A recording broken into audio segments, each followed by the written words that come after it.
Hey everyone, my name's Alicia and welcome back to the AA Homestead Kitchen.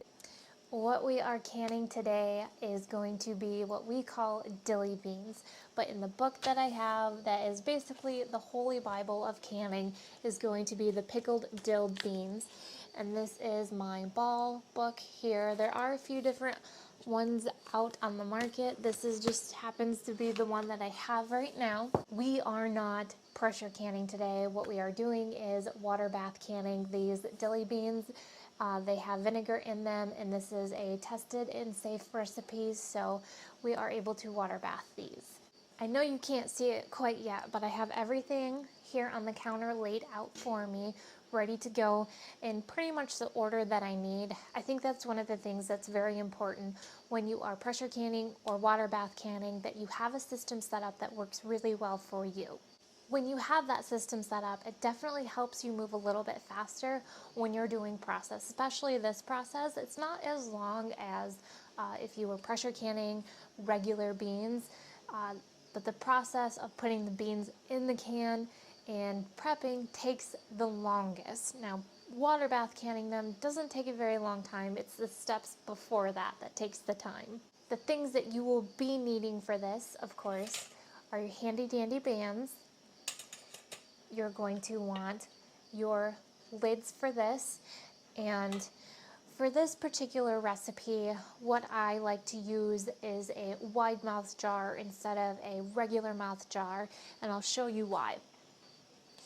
With the wide mouth jar for the beans, it's a lot easier for me to get the beans in here and pack them. Whereas with a regular mouth jar, you can see that it is smaller in size, and the difference between the two up close, wide mouth and regular mouth.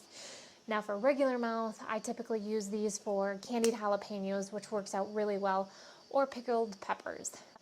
Before you start the process of washing your jars and getting everything set up to start canning, the first thing I suggest that you do is take your enameled pot, fill that with water, and get that going. That's going to take quite a bit of time for it to start boiling. So that's the first thing I would suggest that you do. I moved you guys over where the big bowl of beans is just so you can see how many that I'm working with. And that's not even all of them. I still have more in the fridge that I have to take care of still. So I have a long road ahead of me tonight. It is about 10 o'clock and we have a ways to go. So let's go ahead and get this brine going. I've got my medium-sized pot here, and for this recipe, I am going to probably triple the recipe. That way I know that I have enough, and honestly, that probably won't even be enough for the amount of beans that I have, but at least if I triple it, that will get me through quite a bit. The first ingredient that we need for this brine is going to be vinegar. And this is my 5% vinegar, and you want to make sure that it's 5%. If you do make your own vinegar, I know that it can vary on the acidity of that, so I would suggest store-bought. That way you know that your acidity is the proper level that you need. So I am tripling this, so I need 15. And I've got my Pyrex measuring bowl here, and it goes up to 8.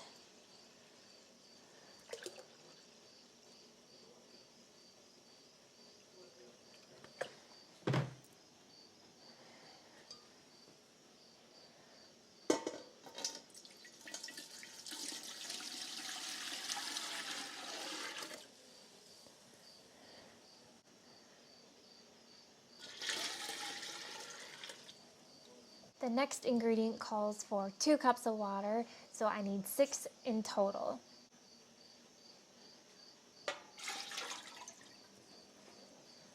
Now that I have my water in there, the next thing that needs to go in is going to be the salt. I use the pickling canning salt. That's just what I happen to have, and that's what we're going to be using. Now that we have all those 3 ingredients together, we're going to get this on the stove and get this boiling.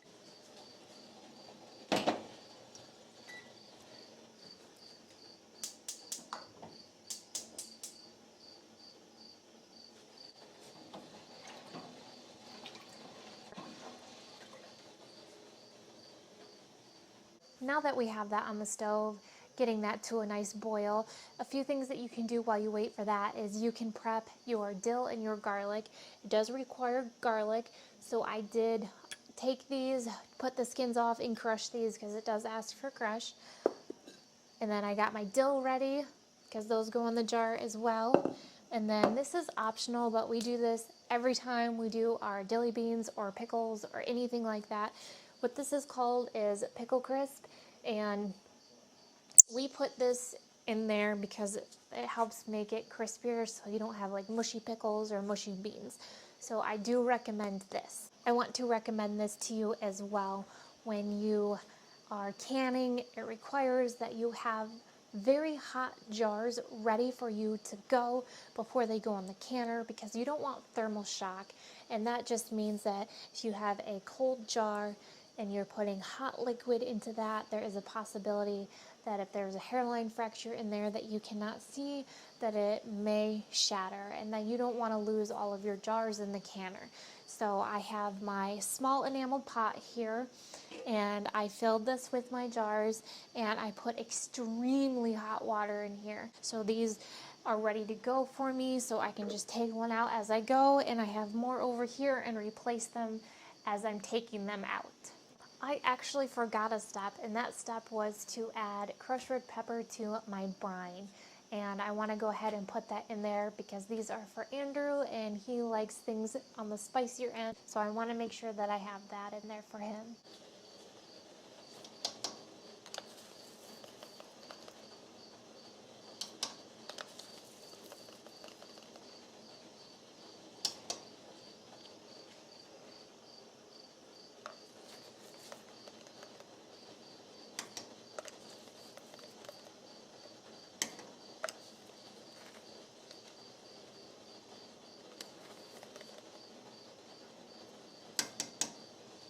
A few things that you'll be needing for this process is you're going to need your funnel. This just sits on top of your jars, and this is going to help you get the brine into the jars so you don't spill any. You are going to need your debubbler and your measuring tool. These notches here tell you how much headspace you need in your jar. This particular recipe calls for a 1/2 inch headspace, so we are going to be this second notch here. And then you're going to need your ladle to get the brine into the jar. You're going to want your magnetic stick to help you get the lids so you don't have to touch those. And then the little tool for the measuring to get the pickle crisp in the jar. And of course the bands and the lids that go on top. You're also going to want this jar lifter here. You're going to use this a lot when you're water bath canning. This is going to help you put the jars in and take them out. Another thing that you're going to want is a towel so you can lay your jars on top of that when they are done processing. So you have something in between the counter and your towel, because these jars are going to be very hot when they come out of the canner. Of course, I do want to mention that this is a tested recipe. I am not a rebel canner. I just don't feel safe doing something like that. So I do follow the guidelines that are given to me. From my understanding that I have learned recently that Miss Wages is also tested and approved recipes, and National Center for Home Food Preservation is another website that I get some of my recipes off of as well. That is a tested and safe website where you can get those recipes. Now that that brine is almost at its boiling point, we're going to go ahead and start stuffing these jars with beans. The first thing that I'm going to do is I'm going to take my dill and I'm going to get that in there. See how I kind of have a line going down? And then we're going to put our crushed garlic in there. After we put our garlic in there, we're going to put that pickle crisp. Now, a little trick to this, what I do is for my beans, I'm going to lay my jar flat on the side. It is so much easier to pack beans that way instead of that sitting straight up. They're falling all over the place and you kind of got to force them in there. So it's a lot easier to do it this way. And unfortunately, it does take some time to get them to this point because you got to measure it and then You got to cut all of them like that. What I do is I take one bean, I measure the jar to the bean, and then I will keep that one bean as my measuring stick, and I will cut them the rest according to that one bean. Now the book does tell me also what size I need.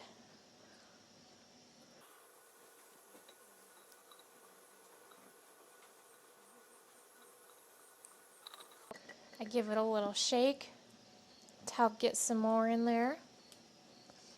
And when I'm picking out these beans, I'm not trimming all of them. I try to get beans as straight as I can. I mean, I know they're not going to be perfect, so if they do have a curve to them, that's totally fine. But it's so much easier when you have beans that are straighter. Almost there. Once you think that you have enough beans in here, trust me, you can fit more. You will definitely become a master of packing by the time you are done, at least with your first season of canning.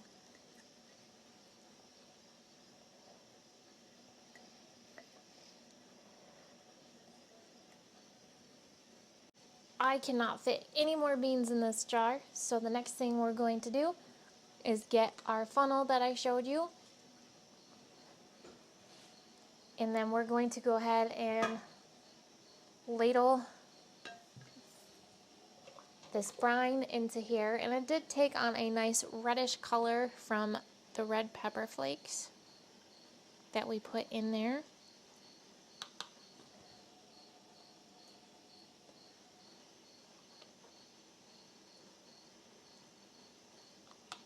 I put a little more in there. I do want at least a ½ inch head space. And once you start doing this for a while, you'll kind of be able to eye it a little bit. Need a little bit more.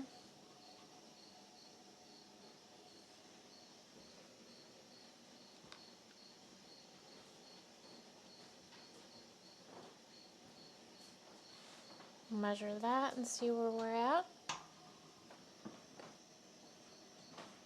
Just a little bit more. It's very important that you make sure that you have your headspace correct on here, because things are going to expand and move around, and you don't want to overfill your jars. There we go. Because then that liquid's going to seep over and you're going to get a weak seal, and over time that seal is going to pop. And also it is very important that you debubble your jars. Same concept. What's going to happen is those bubbles are going to cause a weaker seal on your jar, therefore over time it's going to lose that seal and you're going to lose your hard-earned can of beans, I should say. We're going to wipe the rim, get all that gunk off there. Our lid's going to go on, and our band's going to go right on after that. Now you only want to put these lids on fingertip tight. You don't want to go any tighter, because if you do, then what's going to happen is your lid's going to collapse and you're going to lose that jar, and we don't want that. So let's go ahead and get this in the canner.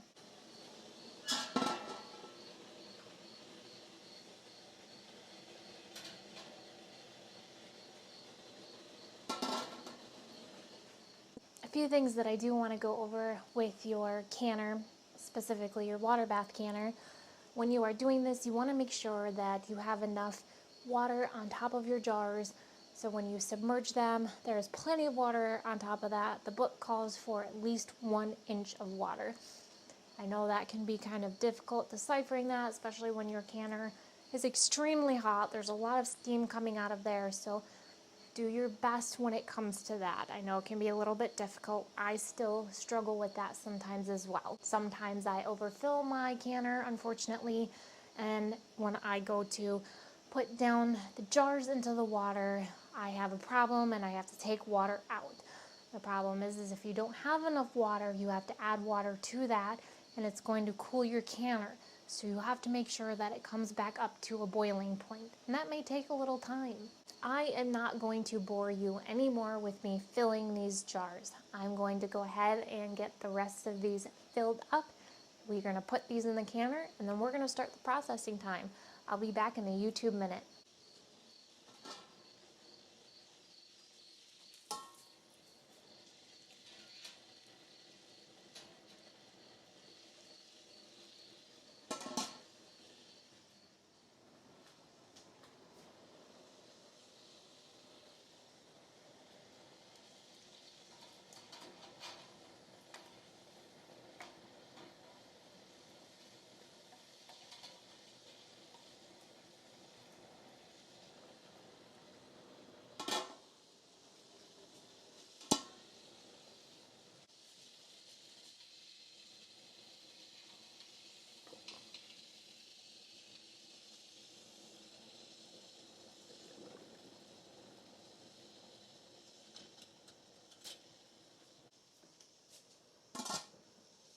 Now that I've filled my canner, the next thing you want to do is lower that rack down there so those jars settle on the bottom, but have that rack to keep the jars from hitting the bottom.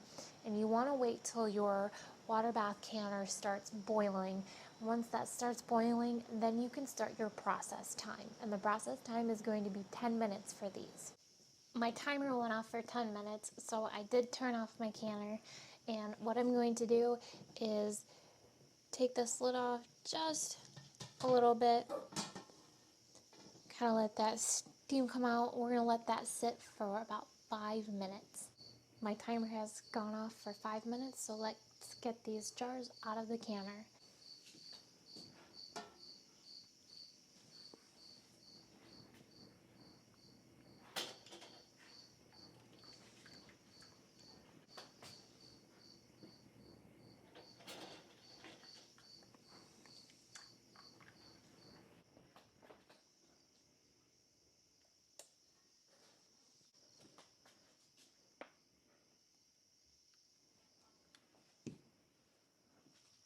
I've done my first round of dilly beans for the season.